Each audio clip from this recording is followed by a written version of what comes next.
Yeah, man, welcome back to the channel. Good evening, ladies and gentlemen, boys and girls.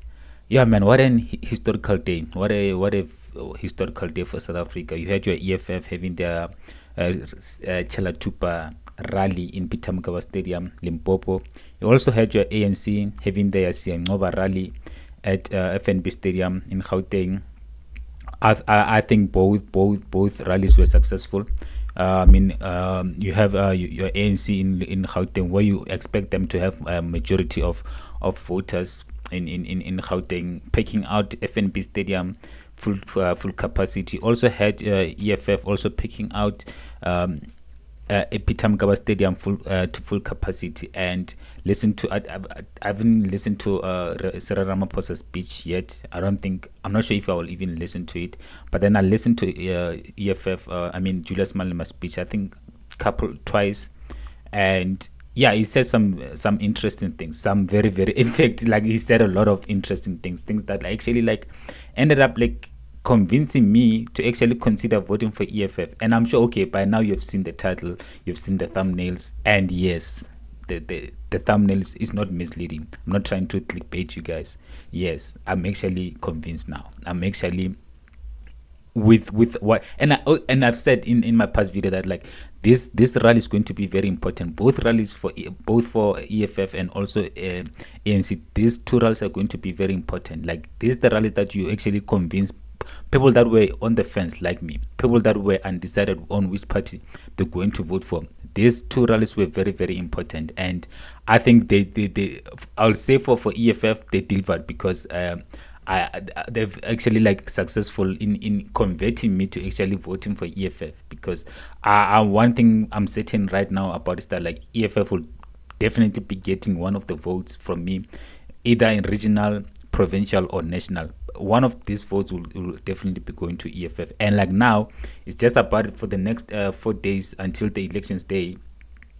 It's on EFF right now to actually like convince me to vote for them in all provincial, regional, and national. So I'm still, but then one thing certain, I'm just not sure which one I'll be going, whether like national or regional or provincial. But then they'll definitely be getting a vote from me. And yeah, man. But then before I get into what Malema was saying, I made an observation with the crowd that was at Pitamkaba Stadium. And one thing I noticed, most of the people that were in the crowd is young people. And okay, we know that EFF is actually synonymous with young people, especially youth. But one thing that is actually like worrying me, and which actually like I'm actually worried for EFFs, that like the numbers that were there, I'm not really sure that they're going to translate into votes, because most people that are, maybe I'm wrong, but then most people that I saw there is young people, like people that are actually like maybe not even like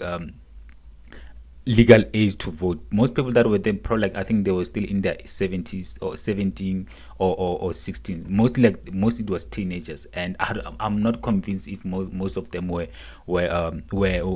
over 18. And I hope I'm wrong.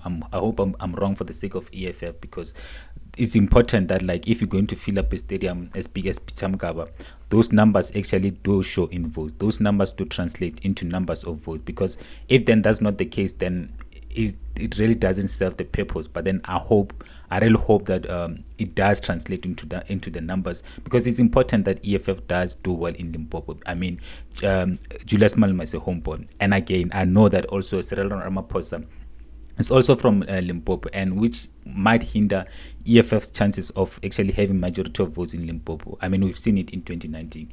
EFF did dominate Limpopo. They had about like 70-something% of votes, and most people were voting because Cyril Ramaphosa is from Limpopo, and obviously like, you're going to show your loyalty to Cyril Ramaphosa. And again, also with the coming elections, I expect ANCs to still do well in Limpopo. But then I really hope that they don't do as well as they did in 2019. I hope that like the EFF will actually like close the gap to ANC, and maybe have like, let's say they should aim for like at least like 30-something%, and have and hope that like actually ANC does actually reduce number of votes, that ANC number of votes do reduce in Limpopo, because like I said, you look at KZN, you already know that Mkhonto is going to dominate. You look at Western Cape, you already know that DA is going to dominate. So I think also Julius Malema needs to dominate Limpopo. It's his homegrown. It's his homegrown person. His province at the end of the day, and he's relatable to people of Limpopo. And also having the rally today, literally 4 days before the elections, I think that should actually mean something. That should mean something to people from Limpopo. And again, I mean, he built a house for this family in Limpopo, and a very decent house, very beautiful house. And he also mentioned it in his what you call speech.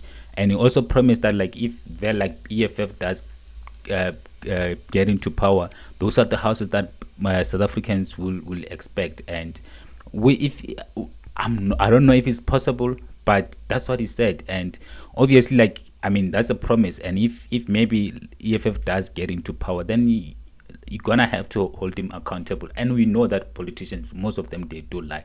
I mean, I was listening to Cyril Ramaphosa's speech today. I did listen for a couple of minutes. I mean, it's just a copy and paste of what they've been promising for the past years, in 2019 and in 2014 with Jacob Zuma. So nothing is really, like, changed with ANC. That's why I don't even have energy to listen to this speech of Cyril Ramaphosa, because I just know it's gonna be a copy and paste of the same thing. So I think that actually, like, persuaded me or made me change my mind to actually consider voting for EFF was the issue of illegal foreigners. I think Julius Malema, I know Buisen Nkosi that kind of, like, he did touch on it. I think yesterday, I think it was on ENCA. I think it was yesterday or day before yesterday. He also clarified it, and also Julius Malema did clarify it in his speech. I mean, if you have been listening to or watching my videos, I kind of, like, made it clear from the get-go when I was on my show of which party will I vote for, and I was like, the reason why I'm not going to be voting for Julius Malema is the issue of foreigners must find creative ways to enter South Africa. And that was the only thing that was standing between me and voting for EFF. Nothing else. I mean, I agree with most of the things that they are about, their policies and their manifesto. Went through their manifesto. The only thing that was actually, like, going to stop me from voting for EFF was just that. I mean, okay, I know every country has foreigners. And there's nothing. I also don't have any problems with South Africa having foreigners, as long as they're documented, as long as, like, they are counted, as long as that they are known. But then having foreigners that we don't even know, then it's not something that I can support. So that's why I was struggling with voting for EFF, because I'm like, I don't agree with that. And if I don't agree with something, I'm not going to vote for it. So I'm glad that it did clarify it, and it did make it clear that, like, no. But then I'll play this video for those who didn't see this video. So this way it does clarify.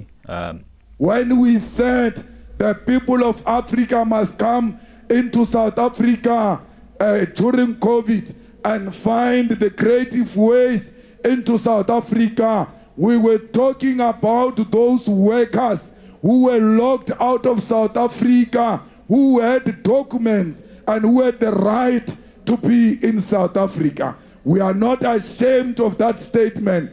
When we said, he further said that, like, if people from other countries want to come to South Africa, they must follow the proper procedures, which is something that I've been wanting to hear from him. And I'm not alone in that. I think so many people wanted to vote for EFF, but then that statement, because it was not properly cleared, it was never clarified, and most people, like, were against EFF just because of that statement. And I just hope it's not too late for him, because I think a lot of people were going to vote for EFF, but then kind of changed their mind or were sitting on the fence because of that statement. But then, because, like, now it's cleared and it's clarified, I really look, because like I said in my past video, and I was attacked for that. But then, like, now, and I'm a man enough to come back and say, you know what, since this part is cleared out and is clarified, okay, I'm gonna be a man enough, and it's like, you know what, okay, now I can actually consider voting for EFF. At this moment, I don't have much things to to criticize or that actually like make me not want to vote for EFF, because the only thing that was stopping me from voting for EFF has been clarified now. So yeah, and yeah, it's exciting. It's exciting. 4 days left. The elections are here. I mean, the atmosphere is there. Like you can feel it. You can feel the atmosphere. People are excited about the elections. And man, like yeah. Also, I want to go back to the issue of I watched a couple of videos of ANC, and when I watched those videos, I mean, yeah, in the stands, you could see most people that were the spectators were people that are actually eligible to vote. Most like people in the 40s. I mean, I even saw like old people, like people in the like majority of like old people, like old people, like people in the like 60s and 70s in the stands. And I'm like, this is the problem. This actually like the problem that South Africa is facing. I mean, ANC will still be in power because majority of elderly people are still voting for ANC, and they don't just vote, they actually like showing up to the rallies of ANC. And that's the only thing that is going to put ANC in power, because all people or elderly people still believe in ANC. Even though the service delivery is not there, they still family believe in ANC. And it's sad for me because I'm like, as a young person, I mean, in a way we're having like old people actually, or elderly people, determining the future of South Africa. And well, it's their right. It's their right to exercise. I mean, they have right to vote. And obviously, like, we cannot relate. I mean, we were born free, right? Maybe they feel indebted because ANC actually fought for the freedom. Actually, ANC did a lot for elderly people. So in a way, I don't blame them for voting for ANC, because they've seen the dark days. They've seen the tough days. ANC was there for them, and they actually like root out the apartheid, and they lived through apartheid. They know how bad apartheid is. So for them, ANC is their saving grace. For them, they will always feel indebted to the ANC, because they've been through apartheid with ANC, came out of apartheid with ANC, and ANC gave them social grants. ANC built them this and that. So they always feel indebted to ANC. And I understand it, but then they shouldn't. As much as I understand why, but then I don't think they should feel indebted to ANC. Anyways, that's my quick reaction video to what happened today in Polokwane, and in also in FNB Stadium. 4 days to go. I'll be making another video tomorrow morning, and yeah, man, it's a countdown. It's a countdown to the elections. Yeah, man, it's exciting. It's exciting. I'm converted now to EFF. Let's go, man. Let's go. Fighters, let's go. Let's go. And please, guys, like, subscribe, and share the content. A lot of content is gonna be created. A lot of content coming. Gonna be going live on the elections day. Gonna be going through to going to election stations, and also interviewing the voters. A lot of content coming. Thank you.